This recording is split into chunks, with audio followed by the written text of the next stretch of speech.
আর আজকে সমাজ লক্ষ্য করে দেখেন, আমরা হাতে হাত দিচ্ছি অন্ধভক্ত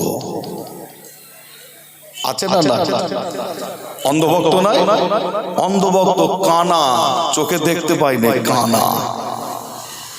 বুঝতে পারছেন? পীরজাদা বলছে অল ইন্ডিয়া সুন্নাতুল জামাতের ওলামা হযরতদের সঙ্গে যারা সম্পর্ক রাখবে তাদের জানাজার নামাজ পড়া হলো কি? বলুন বলুন, শুনেছেন আপনারা? বলছে হারাম। তাদের জানাজার নামাজ পড়া বলছে হারাম। তবে আমি আসিম বিল্লাহ সিদ্দিকী বলি, কিছু অন্ধভক্ত কানা কানা কিছু ব্যক্তি আছে অন্ধভক্ত, এই সমস্ত কথা শোনার পরও আবার তাকবীর দেয়, নারে তাকবীর, আল্লাহু আকবার, যে তারা চোখে আসলে কানা, কিছু ভক্ত কিছু আছে তারা আবার জিন্দাবাদ দেয়, যে কিন্তু তাদের এই জ্ঞান নাই যে এই কথা বলার কারণে ফতোয়া যদি নেওয়া যায় ফতোয়ায় কি আসতে পারে, এই জ্ঞান কিন্তু তাদের কিন্তু নাই। যে পীরজাদা বলছে অল ইন্ডিয়া সুন্নাতুল জামাতের ওলামা হযরতদের আপনার জানাজার নামাজ পড়া হারাম হারাম হারাম বলে, যে তবে আমি আসিম বিল্লাহ সিদ্দিকী আপনাদের জানাই অল ইন্ডিয়া সুন্নাতুল জামাতের ওলামা হযরতদের মধ্যে বড় বড় মুফতি আছে, মুহাদ্দিস আছে, আলেম আছে, হাফেজ আছে, কারি আছে, আপনার হাজি আছে, মাওলানা আছে, বুজুর্গ আছে, যে অনেক আপনারা পেয়ে যাবেন এরকম। এবং তিনাদের যারা আপনার মহব্বত করে ভালোবেসে যিনারা চলে, অর্থাৎ সাধারণ মানুষ, তাদের মধ্যে নামাজি, রোজাদার, হাজি, বান্দা আছে না? আছে না? চিন্তা করুন ফতোয়াটা কোথায় যাচ্ছে। যিনি হাজার হাজার আলেমের উস্তাদ, হাজার হাজার আলেমের উস্তাদ, হাফেজের উস্তাদ, এই কথাটা শুনে কি মনে হয় যে পীরজাদা বক্তব্য দিচ্ছে, মনে রাখবেন আসলে কিন্তু শরিয়াতের কোনো জ্ঞান তার মধ্যে নাই। জাহেল, মূর্খ, অযোগ্য, অশিক্ষিত জাহেলরাই এরকম কথা বলে, জাহেল হলে এরকম কথা বলে। তবে আমি আসিম বিল্লাহ সিদ্দিকী এই কথাটা শোনার পরে দুটো কথা বলেছি। একটা আপনাদের বলে যাই, আজকে আমাকে এখানে বলা হয়েছিল আপনাদের এখানে আসার পরে প্রায় 1 ঘন্টার বেশি হবে আপনাদের গ্রামে আমি এসে হাজির হয়েছি। আমাকে জিজ্ঞাসা করছিল কিছু কথা, এবং কিছু মানুষ আমাকে এসে বলছিল ভাইজান এই কথাটা বলার কারণে কি হতে পারে। তবে আমি আসিম বিল্লাহ দুটো কথা বলি। একটা হলো যে পীরজাদা জাহেল, মূর্খ, অযোগ্য, অশিক্ষিত পীরজাদা এই ফতোয়া দেয়, জানতে হবে ওই ব্যক্তি মুফতি কিনা, সর্বপ্রথমে জানতে হয় মাওলানা কিনা। মুফতি তো দূরের কথা, মাওলানা পর্যন্ত পাস করেনি। মুফতি তো দূরের কথা, মাওলানা পর্যন্ত পাস করেনি। যে প্রথমে জানতে হয় ওই ব্যক্তি মুফতি কিনা। কেন ফতোয়া দেয় মুফতি সাহেবরা যে। তবে আমি আসিম বিল্লাহ সিদ্দিকী আপনাদের জানাই, যিনি ফতোয়া দেয় তিনি আবার অল ইন্ডিয়া সুন্নাতুল জামাতের সাথে খুব সুন্দর সম্পর্ক, ভালোবাসা ছিল। ফুরফুরার একজন বয়োজ্যেষ্ঠ পীর আল্লামা আবু ইব্রাহিম সিদ্দিকী চাচাজান হুজুর, তিনাকে আপনারা দেখেছেন, তিনার হাতে হাত দিয়েছেন, তিনার সাথে মুসাফা করেছেন। দেখলে মনে হতো যে একজন আল্লাহর ওলিকে আমরা দেখছি। জোরে বলো, জোরে হবে না? সেই আল্লামা মাশাআল্লাহ এখানেও একবার এসেছে সেই আল্লামা মরহুম আবু ইব্রাহিম সিদ্দিকী হুজুর দুনিয়া থেকে বিদায় দিলেন, ইন্তেকাল করলেন। আর ইন্তেকালের পরে জানাজার নামাজে ওই জাহিল মূর্খ অশিক্ষিত পীরজাদাকে আবু ইব্রাহিম চাচা জানাজার নামাজে একদম প্রথম কাতারে দাঁড়িয়েছে। কত নম্বর কাতারে? কাতারটা হচ্ছে প্রথম কাতার, একদম দ্বিতীয় কাতার নাই, আবার একদম ফার্স্ট কাতারে জানাজার নামাজ যিনি পড়াচ্ছেন তেনার পিছনে একটা কাতার, সেই ফার্স্ট কাতারে আমরা সব দাঁড়িয়েছি, সেই কাতারে তিনি দাঁড়িয়েছে। তাহলে ফতোয়া তাহলে দিচ্ছ আর কাজ করছো, কথার সাথে কাজের কি মিল নেই, বুঝতে পারছেন না? যিনি ফতোয়া দিচ্ছে অল ইন্ডিয়া সুন্নাতুল জামাতের ওলামা হযরতদের সঙ্গে যারা মিশে থাকবে, অর্থাৎ বক্তব্য শুনবে, যে অল ইন্ডিয়া সুন্নাতুল জামাতে যারা আছেন তাদের জানাজার নামাজ পড়া যাবে না, অথচ তিনি আবার আবু ইব্রাহিম সিদ্দিকী চাচাজান হুজুরের একদম ফার্স্ট কাতারে দাঁড়িয়ে জানাজা পড়েছে। শুধু জানাজা নয়, যে মানুষের এত ভিড়ের চাপ, ফুরফুরা দরবার শরীফে যখন কোনো হুজুর আল্লাহর ডাকে সাড়া দেয়, ফুরফুরা যখন পীর সাহেব যখন কেউ আল্লাহর ডাকে সাড়া দেয়, দেখবেন মানুষ মহব্বত করে, অনেক মানুষ যায় না জানাজার নামাজে শরীক হবে দেখার জন্য। যে এই জানাজার নামাজের আগে পর্যন্ত আপনার বেশ কয়েকবার বাড়ি থেকে যে লাশ বাইরে বার করা হয়, যাতে মানুষ দেখতে পায় জানাজার নামাজের আগে। আবার সেই লাশ মোবারক আবার ফের নিয়ে চলে যাওয়া হয়, তখন বাড়িতে আত্মীয় স্বজন মহিলারা তিনারা আবার দেখে, আবার থাকতে থাকতে ফের খাটিয়া কাঁধে করে নিয়ে আবার বাইরে আনা হয়। এই খাটিয়া কাঁধে করে নিয়ে বাইরে বার করা হয়, ভেতরে নিয়ে যায়। কারা নিয়ে যায়? যে আপনার যিনারা যুবক আছে ফুরফুরা শরীফের ভাইপোরা, তাই তো নাকি? তাহলে আমরা নিশ্চয়ই লাশ খাটিয়া কাঁধে নিই, তাই তো নাকি? যে আমরা নিয়ে একবার বাইরে নিয়ে আসি, আবার ভেতরে নিয়ে যায়।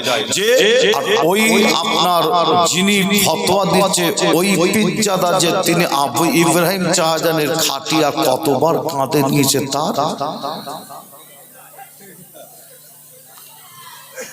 বুঝাচ্ছেন না? কত মহব্বত, খাটিয়া কাঁধে করে ভেতরে নিয়ে যাচ্ছে, বাইরে আনছে, ভেতরে নিচ্ছে, বাইরে আনছে। আর এরকম জলসা মাহফিলে বলছে খবরদার, সাবধান, তাদের জানাজা পড়া যাবে না। বুঝতে পারছেন না? সাধারণ মানুষের মাথায় কিভাবে ঢুকাচ্ছে দেখে। যে আর আমি আসিম বিল্লাহ ফতোয়াটা আপনাদের বলে যাই, আমি ফতোয়া দিচ্ছি যে না, মুফতি সাহেবদের কাছে ফতোয়া নিলে আপনারা পেয়ে যাবেন। কি ফতোয়া? এই কথাটা বলার কারণে, এই কথাটা কোন কথাটা? যে একজন মাওলানা, একজন মুফতি, একজন হাফেজ, একজন কারি, একজন ইমাম, একজন মুয়াজ্জিন অল ইন্ডিয়া সুন্নাতুল জামাতের সাথে আপনার প্রত্যেকেই কম বেশি সম্পর্ক আছে না নাই? ইমাম আছে, হাফেজ আছে, মাওলানা আছে, কারি আছে, মুফতি আছে, মুয়াজ্জিন আছে, যে আল্লাহওয়ালা মানুষ আছে। যে এই ফতোয়াটা দেওয়ার কারণে যে আপনারা বাংলার মুফতি সাহেবদের কাছে যাবেন, যে কোনো মুফতির কাছে গিয়ে ফতোয়া নেবেন, এই ফতোয়াটা দেওয়ার কারণে ওই পীরজাদার ঈমান নাই, ঈমান নাই, ঈমান নাই। এই কথা বলার কারণে ঈমানটাকে কি করেছে? ধ্বংস করে দিয়েছে। এবার আপনারা ভাববেন আসিম বিল্লাহ সিদ্দিকী যেন একটু বাড়াবাড়ি বলে ফেললো, তাই তো নাকি? যে না, অনেকে ভাবতে পারে, একটু বুঝিয়ে দিয়ে যাই যে আচ্ছা, হারামকে কোনো ব্যক্তি যদি হালাল বলে তার ঈমান থাকবে না, ধ্বংস হবে? হারামকে কেউ যদি হালাল বলে তার ঈমান থাকবে না, ধ্বংস হবে? ধরেন যেমন মদ খাওয়া হচ্ছে হারাম, মদ খাওয়া হারাম। একজন ব্যক্তি রাস্তার ধারে দাঁড়িয়ে মদ খেচ্ছে, আপনি গিয়ে তাকে বলছেন এই মদ খাচ্ছিস কেন, জানিস না মদ খাওয়া হারাম? ওই ব্যক্তি আপনার কথা শুনে আপনাকে গা জোয়ারি করে বলছে, কে বলেছে মদ খাওয়া হারাম? আমি তো হালাল জিনিস খাচ্ছি। বলে তার ঈমান থাকবে না, ঈমান ধ্বংস হবে। ঈমান ধ্বংস হবে না? যে ওই মদখোর নেশাখোর যদি এটা বলতো মদ খাওয়া হারাম আমি জানি, কিন্তু আমি মদ খাচ্ছি, যে যদি আপনার হালাল যদি না বলতো তাহলে হতো কি, ফতোয়া হলো ওই ব্যক্তি মদ খাওয়ার কারণে ওই ব্যক্তির গুনাহ হতো, ঈমান কিন্তু যেত না। কি ওই ব্যক্তি বলতো আমি মদ খেয়েছি, যে আপনার যখনই বলেছে হালাল, ফতোয়া হচ্ছে ওই ব্যক্তির সঙ্গে সঙ্গে ঈমান চলে যাবে। আর ওই মদকে যদি বলতো যে হারাম হালালের দিকে না গিয়ে যদি বলতো আমি খেয়ে ফেলেছি, তাহলে কি হতো, গুনাহ হতো, কিন্তু ঈমান যেত না। আর ঠিক তেমন যদি কোনো ব্যক্তি হালাল জিনিসকে কেউ যদি হারাম বলে, হালাল জিনিস অর্থাৎ জায়েজ জিনিসকে কেউ যদি বলে না জায়েজ হারাম, কি হবে বলে? মুফতিদের কাছে ফতোয়া নেবেন, ফতোয়া নিলে পাবেন যে যেমন নামাজ পড়া আল্লাহ ফরজ করেছে, তাই তো নাকি, যে এই নামাজ পড়া ফরজ, কেউ যদি বলে নামাজ পড়া হলো, মুখ দিয়ে বলা যাচ্ছে না, বলতে নিজেকে একটা কেমন লাগছে, বুঝতে পারছেন না? কেউ যদি বলে হালাল একটা জিনিস, ওই হালাল জিনিসটা করা যাবে না, ওইটা হারাম, ফতোয়া নেবেন আপনারা। কেউ যদি হালালকে হারাম বলে তারও ঈমান যাবে, আর কেউ যদি হারামকে হালাল বলে তারও ঈমান যাবে। যে তাহলে জানাজার নামাজ পড়াটাকে ওই পিজ্জাদা হারাম বলার কারণে ফতোয়া হচ্ছে ওই পিজ্জাদার ঈমান নাই, ঈমান নাই, ঈমান নাই। দ্বিতীয়বার তাকে আবার ঈমান আনতে হবে, দ্বিতীয়বার ঈমান আনতে হবে। এটা হচ্ছে ফতোয়া। যে তবে আপনাদের ছোট ভাই ছেলে হিসাবে আপনাদের জানাই যে আপনারা হাতে হাত দিবেন, যে দাদা পীরের আওলাদদের হাতে হাত দিবেন অবশ্যই, কিন্তু হাতে হাত দেওয়ার আগে আল্লাহ আপনাদের বুদ্ধি দিয়েছে, বিবেক দিয়েছে, যে সামান্য হলো আল্লাহ বুদ্ধি দিয়েছে, জ্ঞান দিয়েছে, একটু চিন্তা ভাবনা করে হাতে হাত দিবেন। যে হ্যাঁ, যে তাকে একটু পরীক্ষা করে যাচাই করে আপনি দেখুন যে শরিয়াত অনুযায়ী, ইসলাম অনুযায়ী, মুজাদ্দিদুজ্জামান দাদা হুজুরের সিলসিলা অনুযায়ী চলে কিনা। যদি আপনার এলেমে বুদ্ধিতে যদি ধরা পড়ে যে না ইনি ঠিক আছে, তাহলে সেই পীরজাদা, সেই পীর সাহেব যদি হাতে হাত দিতে যদি পারে, মনে রাখবেন মুজাদ্দিদুজ্জামান দাদা হুজুরকে আপনি পেয়ে যাবেন। জোরে বলুন, জোরে হবে না?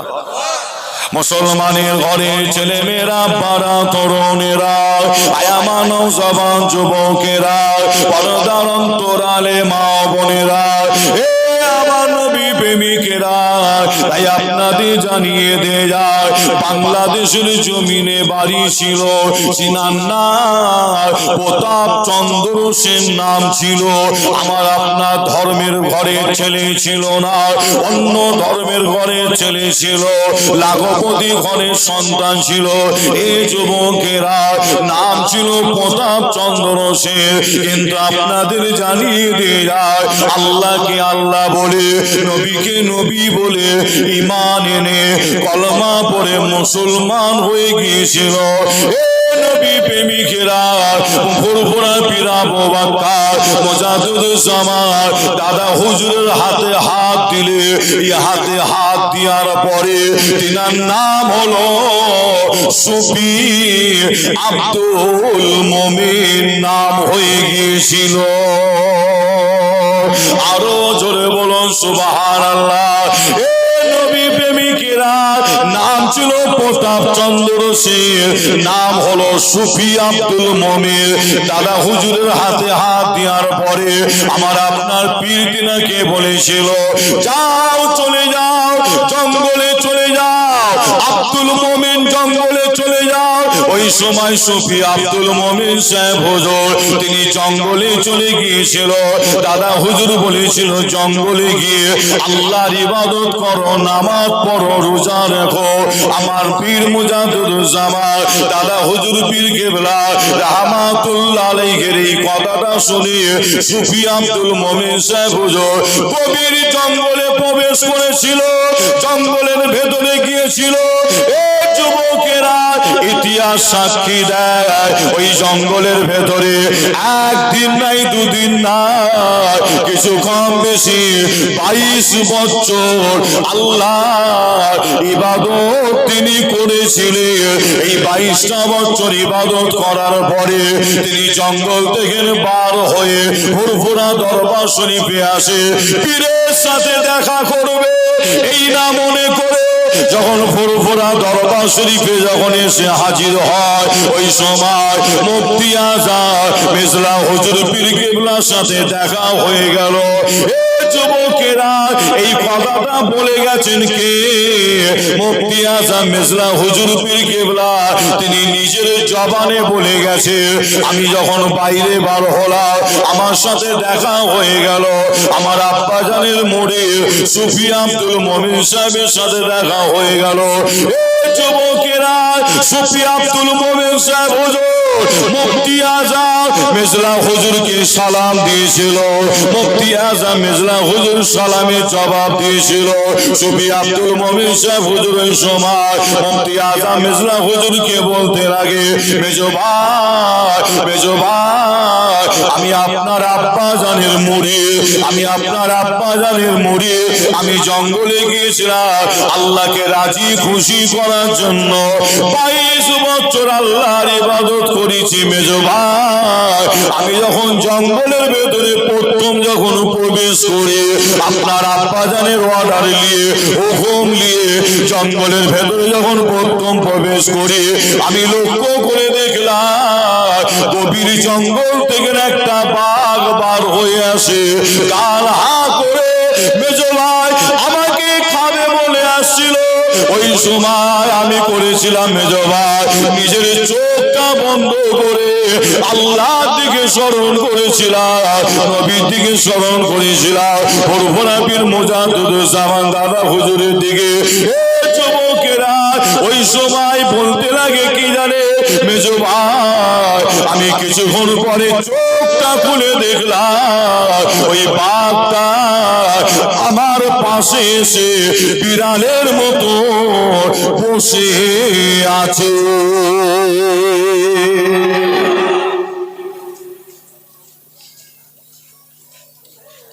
নাম ছিল কি? প্রতাপ চন্দ্র সেন। তিনার মাজার আছে, আপনারা যাবেন ফুরফুরা শরীফ থেকে বেশি রাস্তা নাই, কাছাকাছি। জায়গাটার নাম হচ্ছে বাকুল শরীফ।